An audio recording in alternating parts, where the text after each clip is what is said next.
Hey, hello everyone. My name is Tamara Johnston-Yellen, coming to you from Virginia in the United States. I'm one of the members of the webinar committee for the Nutritional Ecology Working Group, and I'm pleased to be moderating our third talk of our 23-24 series. The Nutritional Ecology Working Group of the Wildlife Society serves as a forum to facilitate communication and exchange of information related to advancing the science of nutritional ecology as it pertains to the conservation and management of wildlife populations. For more information on the working group, visit our website or send us an email. Through this working group, we have established the TWS Nutritional Ecology webinar series. This is our fourth year, and today we welcome you to our third part of our 5-part webinar series for 2023-2024. And as you can see, it's a very diverse set of speakers. All our webinars are recorded and will be available on our website to view at a later time.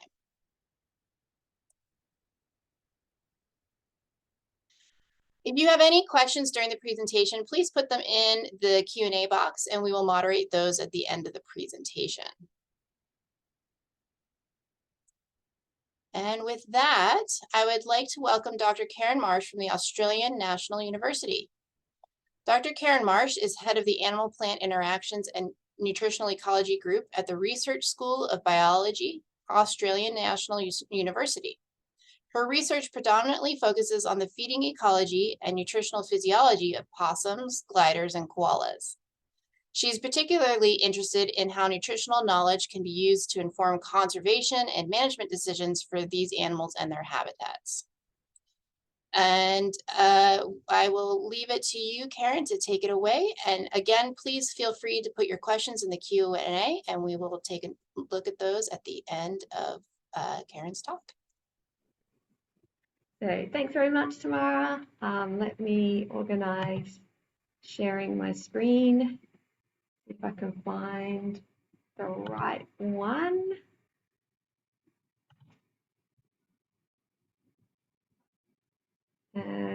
That's working. Yeah, looks good. Excellent, that's a good start. And just move everyone off my slides so I can see them. Okay. So thanks very much for the invitation to talk today. That was awesome. I'm really happy to do that. So as Tamara said, my name's Dr. Karen Marsh. I am based at the Research School of Biology at the Australian National University, which is in Canberra in Australia. And today I'm going to be talking about some of our recent work looking at how different types of forest disturbance affect the quality of food that's available for koalas.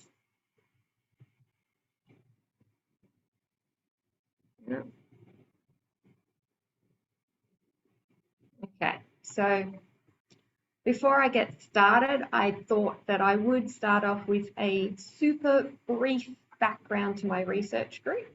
So I know it was already mentioned, but I do currently lead the Nutritional Ecology Group at ANU, and that was formerly led by Professor Bill Foley. And a lot of our work has focused on eucalypt folivore interactions. Marsupials like koalas, greater gliders, common brush-tailed possums, and common ring-tailed possums. And those are the animals that you can see in the pictures down on the left-hand side of the slide. And our group is really interested in everything from the feeding behaviour of individual animals and their nutritional physiology, up through to how nutrition shapes the distribution and the abundance of populations of those animals, and also understanding how variation in the nutritional composition of individual trees, and then through to what that means at a bigger landscape scale. So today, though, I'm going to specifically focus on koalas. So I'm going to start off by giving a little bit of background on koalas and also on eucalypt leaves as food for koalas. And then I'll talk about variation in nutritional quality across landscapes. And then finally, I'm going to talk about some of the work that we've been doing on understanding how to specific disturbance processes, so logging and wildfire, can modify habitat composition and affect landscape nutritional quality for koalas. So koalas, they're arboreal marsupials. They weigh between about 5 and 12 kilograms. You find the heavier animals in southern Australia where it's colder, and the lighter animals are in northern Australia where it's a lot warmer. Koalas are found in eucalypt forests and eucalypt woodlands right across eastern Australia. And so if you look at the dark green and the dark brown colours on the map, that roughly shows where koalas are known to occur. And then the lighter colours are where koalas might occur because there is potential habitat for them, but those areas just haven't been adequately surveyed to know whether there's koalas there or not. Koalas are solitary animals, but they do live within a defined home range that overlaps with other koalas. Those home ranges can be really quite large, so tens to hundreds of hectares in some parts of Australia. So it can be really quite difficult to see them in the wild because you're basically looking for a needle in a haystack. Koalas are listed as endangered in 3 of the Australian states, so that's New South Wales, Queensland and the ACT, and those are the areas on the map that are shown in green, and they're not listed in the other states that are shown in brown because koalas are doing quite well in some of those other states, so there's no need to list them as endangered. They don't have any specific requirements for shelter. They have very few natural predators. So it's generally accepted that food is one of the main factors affecting where koalas live and the quality of the habitat that they're living in. So one of the most important things to know for the purpose of this talk is that koalas specialise on eating eucalypt leaves. Some of the bigger koalas, the bigger individuals, can eat up to about 1 kilogram of fresh eucalypt leaves per day. So that makes them really not fun to keep in captivity unless you've got a eucalypt plantation on your doorstep. And even if you do have a eucalypt plantation on your doorstep, koalas don't just eat any old eucalypt leaves. They're really, really particular about which species they eat, and even which individual trees within those species that they'll eat. So what you can't see in this photo is that these particular koalas have about 8 different branches of eucalypt leaves spread around their enclosure, but they all chose to go for this one particular branch as soon as that branch was put into their enclosure. And to give you a bit of an extreme example of what the preference for particular species can look like in the wild, this photo is taken at Cape Otway in Victoria, and that's where one of the areas where koalas can become overabundant. So the trees on the right, the dead trees, they were a species called managum, and that's one of the preferred browse species of koalas in that area. Whereas the trees on the left that are still alive are a different species, messmate, and that's a less preferred browse species of koalas. And the density of koalas at Cape Otway got so high at one stage that a lot of the managums died because they couldn't keep up with the rate at which they were being browsed by koalas.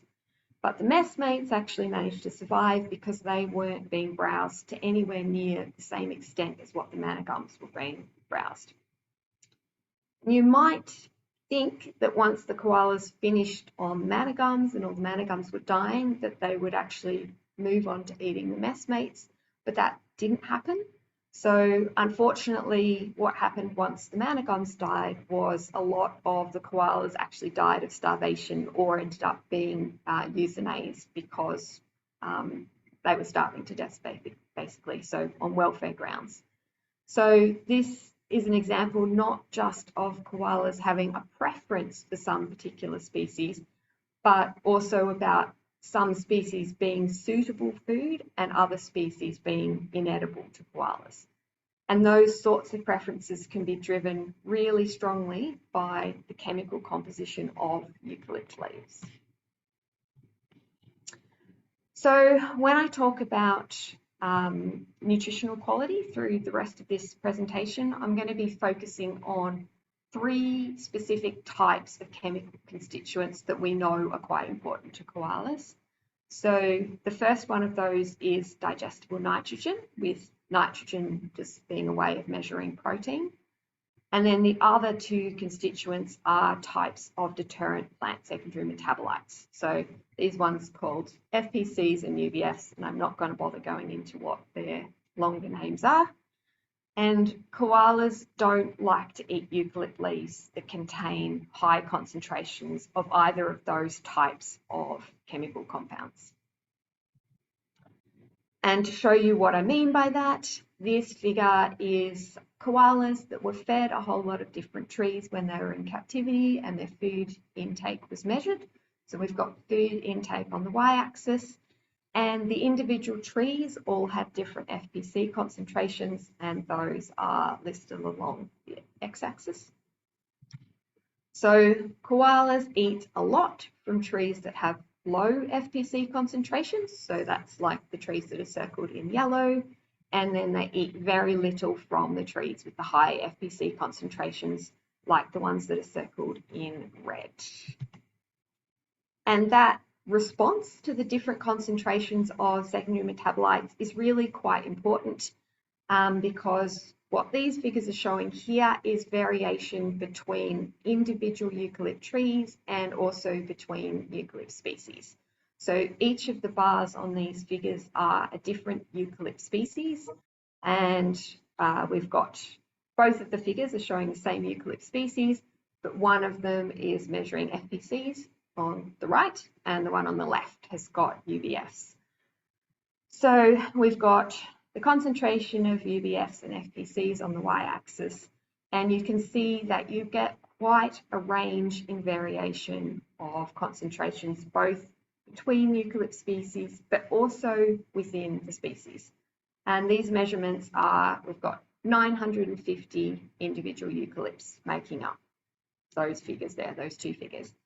The reason we've got 0 values on the UBF graph and the FPC graph is that eucalypt species will either have UBFs in them or they'll have FPCs, and they don't have both, so you get one or the other in them. And I also just wanted to relate that back to feeding by koalas. So I've popped those blue lines on the 2 figures there that show around about the concentration of UBFs and FPCs that starts to deter feeding by koalas.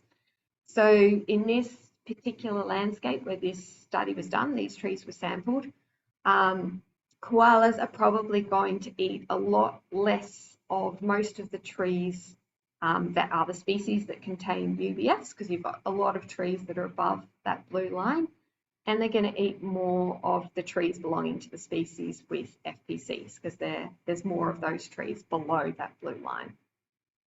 So that secondary metabolite concentration in the eucalypt leaves, whether it's UBFs or FPCs, can help to explain why koalas prefer to browse from some eucalypt trees or some eucalypt species over others.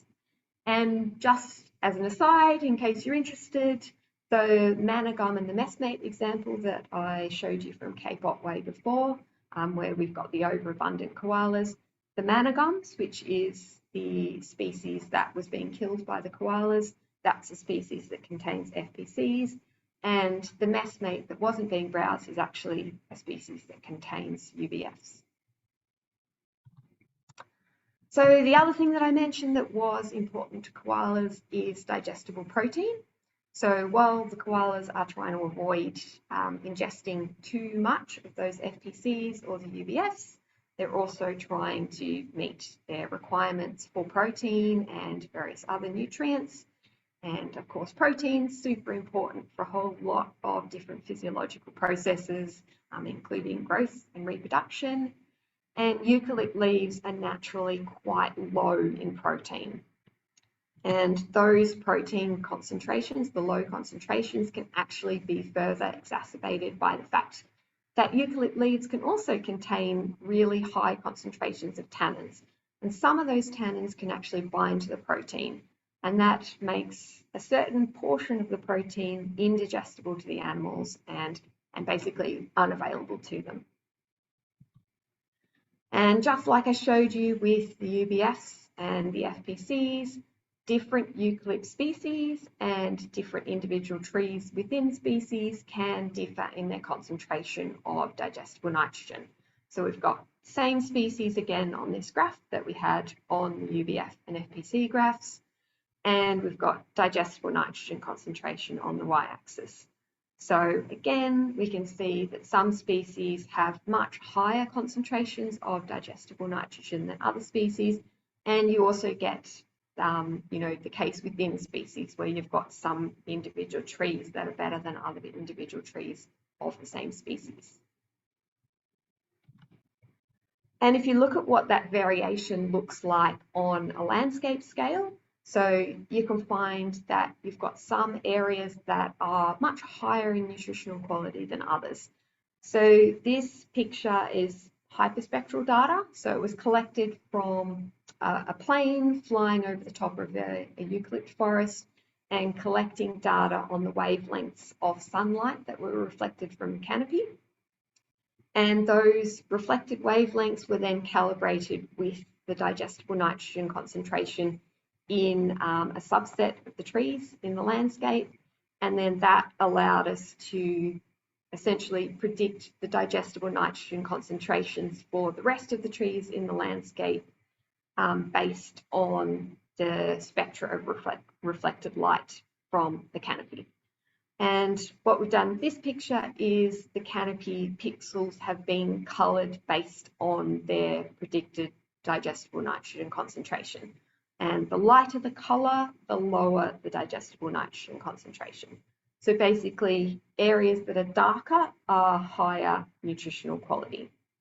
So what you can see is we've got this really patchy landscape where nutritional quality is varying across the eucalypt forest, which has a lot to do with variation in where different eucalypt species are occurring in that forest as well. And if we then go on to look at what that variation in nutritional quality across the landscape means for the density of koalas that forests support, we find this, and I'll just go through and explain what this graph is showing. So this data is from a study that looked at the density of koalas at 75 different sites right across the range of koalas in Eastern Australia. And we've got that density on the y-axis. And basically there's three particular things I want to point out on this figure. And the first, it's not coming yet. There we go.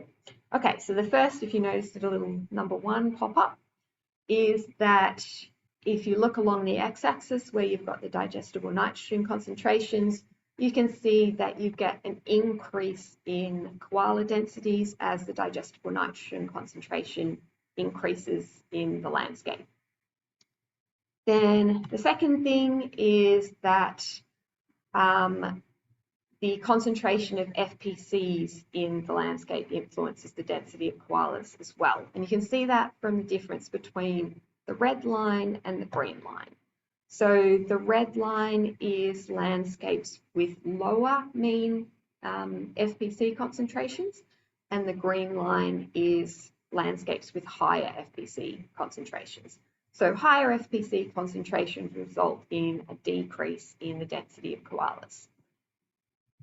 And then the third thing to note is you get quite a substantial drop in densities when sites only contain eucalypt species that produce that other type of secondary metabolites, so the UBFs. So koalas are really a lot more sensitive to having trees in the landscape with UBFs in it than they are to FPCs.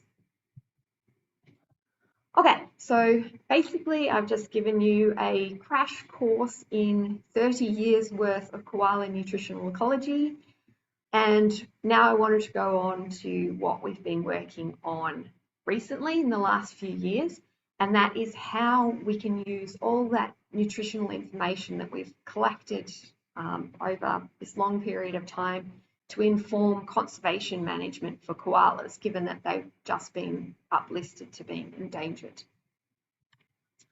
So in particular, we've been really interested in looking at how different processes that modify koala habitat influence the quality of food that's available to them and what that actually means for the koalas. So today I'm going to talk about native timber harvesting and wildfire, and both of those processes are considered to be key threats for the conservation of koalas. We are also actually interested in how revegetation practices and different types of revegetation practices affect the nutritional landscape that's available to koalas, but I'm not going to go into that today. So I'm going to start with native timber harvesting. And when people think about the effects of native timber harvesting on koalas, they tend to think about the sorts of outcomes that you see in the picture there, which is basically where individual koalas have lost a portion of their habitat and have lost the food and the shelter that that particular part of their habitat contains. And that's obviously really sad, but we can think of those sorts of effects as being short to medium term effects because eucalypt forests do grow back, and even within a few years you can have quite tall regrowth of eucalypts. Now there is a perception that older forests, the longer it's been since the last time a forest was logged, is better for koalas. So the longer it's been since a forest was last logged, the more likely that that habitat is going to be suitable for koalas again. But that kind of thinking ignores the fact that timber harvesting can actually completely alter the tree species composition of forests in the long term. And that's not something that people have really thought about for koalas before. It's a really well-known outcome of timber harvesting. It's one that's quite desirable for the forestry industry under some circumstances because they would rather have lots of the commercially valuable timber species and less of the rubbishy species that aren't worth that much to them. So in some eucalypt forests, you can actually end up with monocultures of one particular eucalypt species after you've had repeated logging cycles in that forest. So this picture here is a silvertop ash monoculture, which is a really important timber species in southern Australia. There are a lot of areas that are now monocultures of silvertop ash. The trees aren't planted, they're not replanted, they're actually natural regrowth. But the reason you end up with monocultures of silvertop ash is that it does particularly well after forests have been disturbed. It grows really quickly and it ends up getting rid of the other species that are in the landscape when there's been repeated disturbance. So from the perspective of understanding how timber harvesting and koala conservation can coexist in native timber production forests, what we wanted to do was go beyond just thinking about those short and medium term effects of suddenly some of the trees have been removed from the landscape and really think about how different forest management strategies that result in altering the forest species composition, what they actually mean for the capacity of forests to support koala populations into the future. And one of our big motivations for doing this particular study was because at the end of 2019, The Environment Protection Authority, which is the authority that regulates timber harvesting in the state of New South Wales, approved some new timber harvesting protocols that allow the Forestry Corporation to move from a selective harvesting protocol to more intensive harvesting in some particular forests, not in all forests. And they call that more intensive harvesting regeneration harvesting. And the reason for changing the forestry protocols is because, as I mentioned before, different tree species regrow better under different conditions. So when you do selective harvesting, it's really about going in and just removing trees that are the most commercially valuable for timber and leaving the rest of the forest intact. So you end up with just lots of little small patches or individual trees that are harvested and small gaps in the canopy. And that particular strategy tends to favour regrowth of shade-tolerant eucalypt species, whereas the idea of this regeneration harvesting is to take out much bigger areas of trees to create big gaps, which mean that the shade-intolerant trees are more likely to be the ones that grow back. And that's a really important consideration for the timber industry, because the most commercially valuable native timber species in northern New South Wales, which is blackbutt or Eucalyptus pileolaris, is shade intolerant. And they want to make sure that they get as much blackbutt regrowing as they possibly can in those timber production forests. So we set out to answer two questions. So first of all, how is habitat nutritional quality influenced by changes in the forest eucalypt species composition? And then if you do see changes in the composition, is it likely to influence the density of koalas that a forest is actually able to support into the future? So we use a combination of fieldwork and lab work and also statistical simulations to address those questions. So we started off by going to 61 different sites, which we've got shown on the dots on the map on the left there. Those sites are spread across around about 300 kilometres in latitude, and they're all within that intensive regeneration forestry zone in New South Wales. So that regeneration forestry zone is those areas shown in the patches of yellow on the map. So at each of the sites that we went to, we collected leaves from up to 5 individual trees from each of the eucalypt species that were present. So we ended up with about 950 trees from 19 different eucalypt species. And we analysed the leaves from each of those trees for their available nitrogen concentration, their FPC concentration, and their UVF concentration, because we know those are really important for koalas. The next thing that we did was to split the eucalypt species up into 3 groups. So we had blackbutt, which is our important timber species. We had koala browse species, which is a list of 6 species that koalas are known to prefer over other eucalypts in the particular area that we're working. And those 6 species are written into forestry protocols. So foresters have to retain a certain number of those preferred koala browse species per hectare when they're working in mapped koala habitat. And then we've also got all other eucalypt species that don't fit into those other groups. Then what we did next was some statistical simulations that randomly chose trees from our pool of our 950 samples to generate habitats that contained set proportions of trees from those 3 different categories.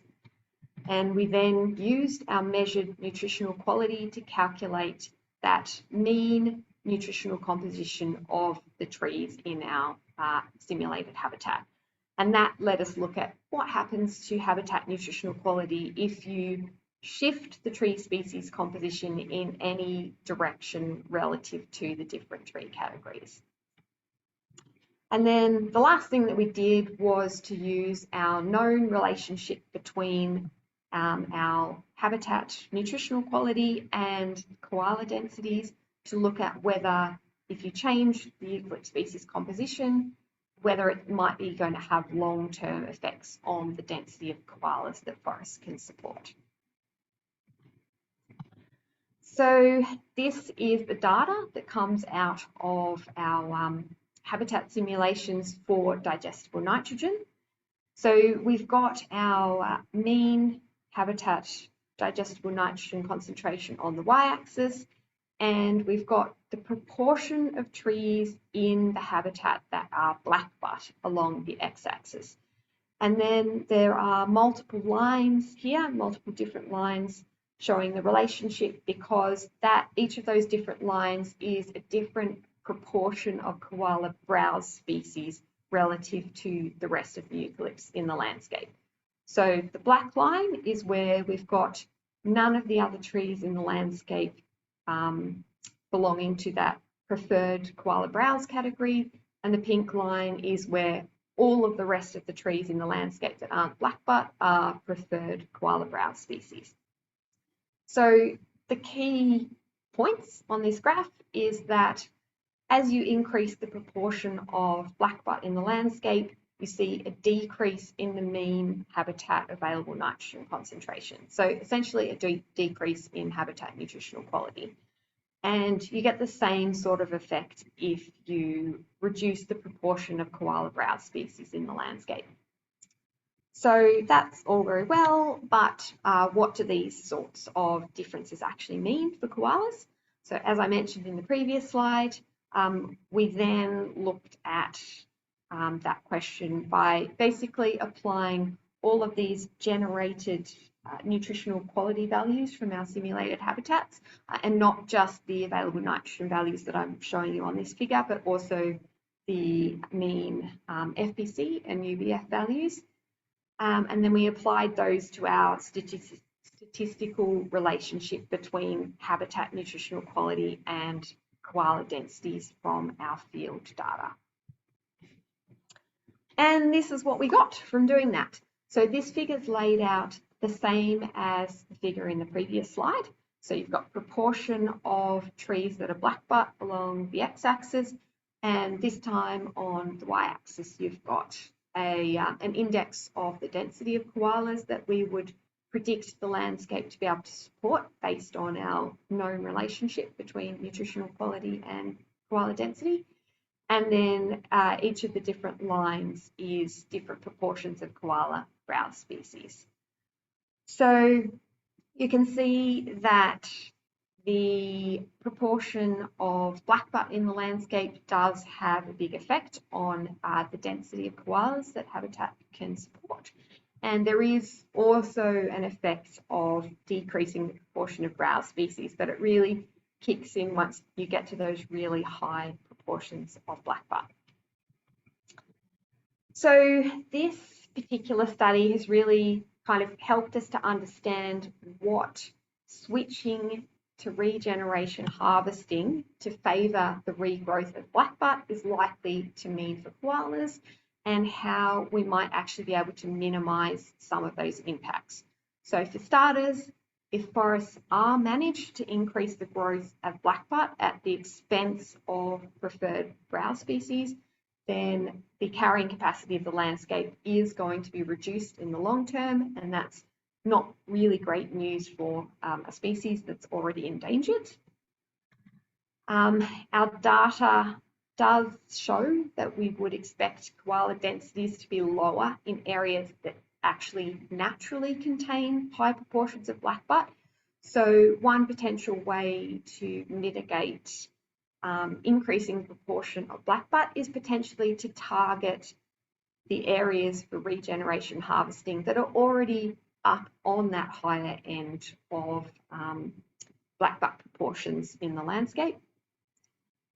Then third, if you do retain some of the preferred browse species in the landscape, which is something that's required under forestry protocols, you can somewhat offset that reduction in nutritional quality that you get when you increase the proportion in blackbutt.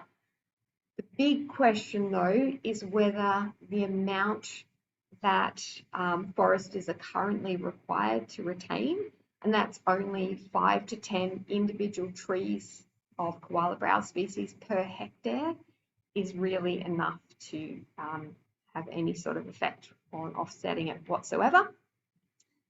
So from that perspective, it's going to be really critical to monitor what happens to the species composition of forests as the Forestry Corporation does start to implement these new regeneration harvesting protocols, which they are only just starting to do. So what our findings suggest is basically that there might be a need to balance whether the forest managers want to prioritise those economic goals or whether it's really important to prioritise our conservation objectives if we don't want to be losing koalas or losing more koalas than we already are in those native timber production forests. Okay, so I'm just going to shift focus now to the other type of forest disturbance that I wanted to talk about, and that is wildfire, which also occurs quite commonly in Australia. Now, a big motivation for doing this study was that in the summer, at the end of 2019 and start of 2020, we actually had more than 3.5 million hectares of koala habitat burnt in Australia. So worst fire season we've ever had, and burnt right up and down the eastern coast of Australia, basically overlapping exactly with where koalas are known to occur. So a lot of koala habitat ended up looking like this, and this is actually one of our sites where we do some of our koala work. So that was pretty horrendous to go back to and imagine how many koalas were no longer living in that landscape anymore. But even though the landscapes look really, really horrible initially after fire, and like nothing could possibly have survived there, a lot of eucalypt species are actually really good at resprouting from epicormic buds under their bark, some of them within days of fire or within weeks of fire. So what that means is that really quickly there can be a potential source of food for any koalas that did survive in the burnt area. But there are a lot of questions around whether the nutritional quality of epicormic leaves, the leaves that are growing from those epicormic buds, differs from the mature canopy leaves that are normally present and that are the normal part of the diet for koalas. And if the nutritional composition does differ, what that actually means for koalas. And there's some really important reasons from both a conservation and a management perspective for why we want to know how fire affects the nutritional composition of available food. So some of those reasons centre around the fact that hundreds of koalas were rescued around Australia after the fires. And these pictures are just some of the koalas that were rescued from our local region and ended up temporarily at ANU while we tried to find other homes for them. So the koalas that are treated and do survive after their treatment, like this little koala Mark, who's showing off his beautiful newly grown pink skin on his nicely healed feet, they need to be released again once they recover. And there's a lot of contention and a lot of questions around when and where rehabilitated koalas can be released after fire. So in particular, can they go back to the burnt areas that they came from, or do they need to be moved to somewhere else that didn't burn so that they've got mature leaves that they can eat? So it's a bit contentious because there's a whole lot of questions around, well, if you put them back in the burnt habitat, perhaps they'll just end up starving after you've spent all this time rehabilitating them. Or if you put them somewhere else, then you're putting them back into an unfamiliar environment where there may be other koalas and all the sorts of issues associated with translocating animals. So that confusion comes down to the fact that different people have different opinions about what to do, and there's no scientific evidence one way or the other to support the regulatory authorities, to tell wildlife carers what they should do when they have to release the koalas. So we set out to try and address some of those unanswered questions. So we focused our study in one particular area that's about an hour south of our university, and it's a place where about 40 koalas were rescued from the fires, and we chose to look at one area that had been severely burnt and a nearby area that was unburnt, and they both had the same mix of eucalypt species. So our goal was to look at the nutritional quality of leaves collected from trees in those two areas. There were 6 main eucalypt species present at both of the field sites.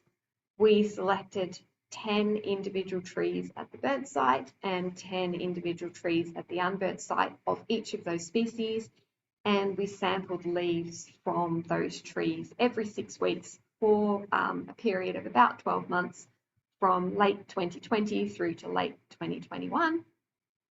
And then once again, we measured available nitrogen, UVFs and FPCs in all of the leaf samples, and that allowed us to compare the nutritional quality of epicormic leaves over time since fire relative to what was happening in the mature leaves. And before I tell you about the results, I need to give you a very quick lesson in eucalypt taxonomy so that you can understand some of the terms that I'm going to use. So the Eucalyptus genus itself contains around about 700 species. Those species can be divided into 8 subgenera. And the 2 largest of those subgenera are the monocalypts, which have around about 125 species, and the Cynthia myrtles with about 550 species. Now, if anyone is familiar with eucalypts, the monocalypts contain species like peppermints, ashes, and stringy barks, and the Cynthia myrtles contain species like gums, boxes, and ironbarks. But the important thing for this talk is that the monocalypt species contain one of those groups of deterrent secondary metabolites, so that's the UBFs, and the Cynthia myrtle species contain the other group of deterrent secondary metabolites, so the FPCs. And if anyone likes looking at chemical structures, that's the basic structures of what those groups of chemicals look like. But the reason I'm explaining this is that when I show you the results, I've kept the monocalypt and the Cynthia myrtle species separate so that we can compare UBF concentrations in epicormic and mature leaves in the monocalypts, and we can compare FPC concentrations in the different leaf types in Cynthia myrtles. So we actually found that the responses of each eucalypt species to fire did tend to depend on which subgenus a species came from, and I'll walk you through some figures to show that in a moment. But first of all, on all of the graphs that I'm about to show, red lines are epicormic leaves and blue lines are mature leaves from unburnt trees. And what I've done in these figures is just summarized the pattern that we found using lines so that there's not just lots of points of individual trees and different species all over the place. Okay, so on these figures, we've got time since fire increasing on the x-axis because we sampled multiple points in time. And we've got our constituents of interest on the y-axis. So on these 2 figures here, it's digestible nitrogen.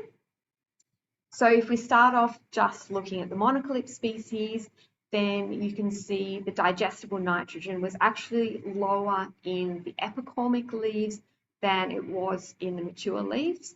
But over the course of the 12 months of the study, the concentrations did increase slightly and were closer to the concentrations of the mature leaves by the end of the study.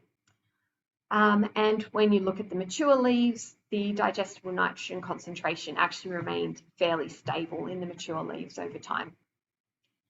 We found the opposite pattern when we looked at the Symphyomyrtle species. So digestible nitrogen was initially much, much higher in epicormic leaves than in mature leaves, and that concentration decreased over time. When we looked at the UBFs in the monocalypts and the FPCs in the Symphyomyrtles, we didn't see a whole lot happening. There were similar concentrations in both the epicormic and the mature leaves, and the concentrations in both stayed reasonably stable over time. So it was the concentration of digestible nitrogen that was the main difference that we measured in nutritional quality between epicormic leaves and mature leaves in most of the species in this study. We just saw that difference in the response. Okay, so we've got lots of measurements of individual trees and different species, but what does it actually mean for koalas and koala habitat? So those differences in the direction of the digestible nitrogen response in the epicormic leaves, depending on whether we had a monocalypt species or a Symphyomyrtle species, means that fire can have reasonably complex effects on the nutritional quality of koala habitat at a landscape scale. And I'm going to try and show you what I mean by that with this figure here.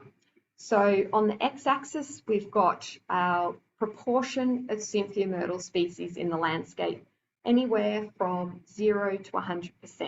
And in this particular scenario, anything that's not a Symphyomyrtle species is a monocalypt species. So if you've got 20% Symphyomyrtle species, then that means you've got 80% monocalypt species and vice versa. On the y-axis, we've got the mean digestible nitrogen concentration of all trees at a site. And we know from the stuff that I've showed you previously that that mean site digestible nitrogen concentration can be quite important to koalas because it can influence their densities. So on this particular figure, that blue line is assuming that a site only contains mature leaves in the canopy. So it's essentially an unburnt site. And the red line is where we've got those same trees, but growing epicormic leaves post-fire instead. And what I really wanted to point out is that the eucalypt species composition affects whether habitat nutritional quality increases or decreases after fire for koalas. So in this particular scenario with these particular eucalypt species, you can see that the lines are crossing somewhere just below about 50% Symphyomyrtle species.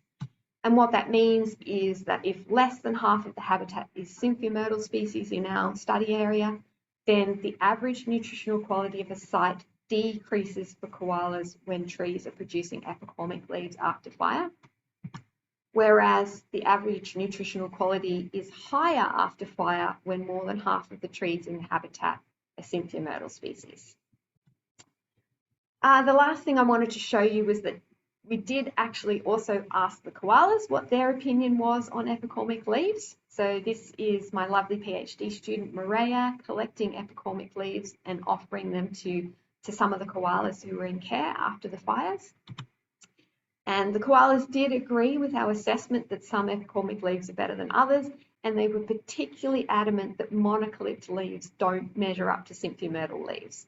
So each of these bars is a different eucalypt species, and the height of the bars shows how much koalas chose to eat of that species. And the bars are coloured green if they're a Symphyomyrtle species and blue if they're a monocalypt species. So you can see koalas ate a lot more of the Symphyomyrtle species than they did from the monocalypts. Okay, so implications are First of all, since the nutritional composition of leaves can have a really big impact on what koalas choose to eat, it is important for land managers to consider that koalas might actually alter their species preferences after fire so that they're taking advantage of species that have become more nutritious, like some of the Cynthia myrtle species in our study, and avoiding some of the species that have become less nutritious, like some of the monoclip species. I do want to point out that our koalas did show us that they can eat at least the epicormic leaves from some eucalypt species. So there's no reason for wildlife carers not to release rehabilitated koalas into burnt areas, and certainly no reason to delay releasing them after fire either, as long as the trees are growing epicormic leaves. We also know that when trees are producing epicormic leaves, the nutritional quality of koala habitat, at least in terms of digestible nitrogen, can be altered for at least 12 months after fire, although the difference between the burnt and the unburnt habitat does decrease over time. But that means that in addition to potentially seeing differences in the diets of koalas after fire, you might also see prolonged changes in other things like which parts of the landscape koalas are choosing to use, based on which eucalypt species are present in those parts of the landscape. Our work also shows that there's not one easy answer about whether burnt habitat is better or worse in nutritional quality for koalas, because it does depend on which species are present and in what proportions. So that means that some areas might very well be better after fire for koalas and others might actually be worse after fire. And then the final point that I've got up here is that we need to know more about whether that general pattern that we saw between monoclips and Cynthia myrtles holds true in other species and other landscapes. Because if it does, it could help us to better predict which eucalypt species are going to produce the best food for koalas after fire, and also which areas are most likely to support koala recovery, or where they might have trouble recovering after fire, and they might need a little bit of extra management intervention to support their recovery. And that's the end of what I've got to say today, and just like to thank all the people and funders who made both of these projects possible to do.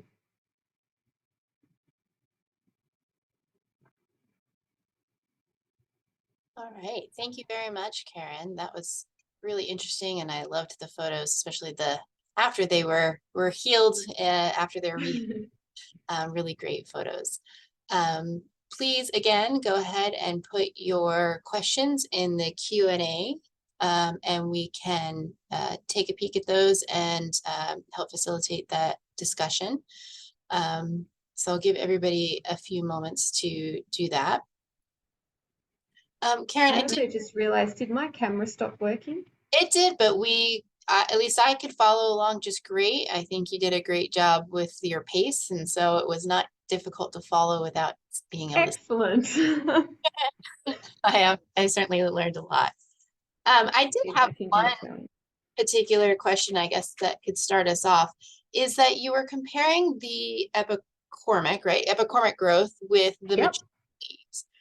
Is there a difference in new growth eucalyptus leaves versus mature leaves and epicormic leaves? Yes, it is a very good question. So new growth on eucalypts is, I guess eucalypts have two phases of growth. They've got juvenile leaves and they've got mature phase leaves. So epicormic leaves are juvenile phase leaves. So you can get young and old juvenile phase leaves, and you can get young and old mature phase leaves. So normally what koalas have is those mature phase leaves. So the epicormic leaves are juvenile phase, so it's sort of a different type of leaf than what the koalas normally have available. Do they prefer the juvenile phase of the mature leaves to the phase of the mature leaves? That's also a really complex question, and the answer is sometimes, but not always. So some species they really love the young leaves on, and some species they won't touch the young leaves. Okay, interesting. Yeah. If you ask the wildlife carer though, they'll say that they love the young leaves, and that's because they only feed the species that they like the young leaves on, and they don't tend to feed the other species that they don't like the young leaves. Yeah. Well, thank you. Yes, because I always think about the young leaves being the more nutritious part, and then. And they are in some species, but not in all of them. But they certainly look tastier. They look like they should be better. All right, it looks like we have a question here. How long would it take for an epicormic leaf to reach a mature stage? Is this dependent on the species? I think it is partly dependent on the species. I don't have a very good handle on how long it takes. I think it partly depends on like the weather and environmental conditions as well. But it can take many years. So those trees that burnt at the start of 2020, you can still get epicormic leaves off some of those trees now.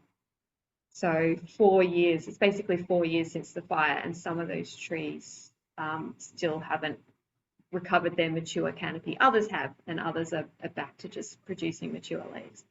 So are those epicormic leaves primarily below the top canopy? So they grow a lot out of the trunk and then out of the bigger branches. So yes, you do get some up in the canopy, but yeah, they're kind of on the big branches rather than at the ends of the branches. And then another question, is there a difference in where the UBFs and the FPCs in the cell contents and the CWs of leaves? So again, something that's not very well known. So the UBFs are definitely present in the oil glands. Possible the FPCs are there as well, but I don't think we have as good a handle on where the FPCs are compared to where the UBFs are.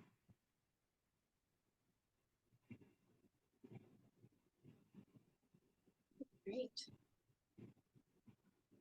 Any other questions?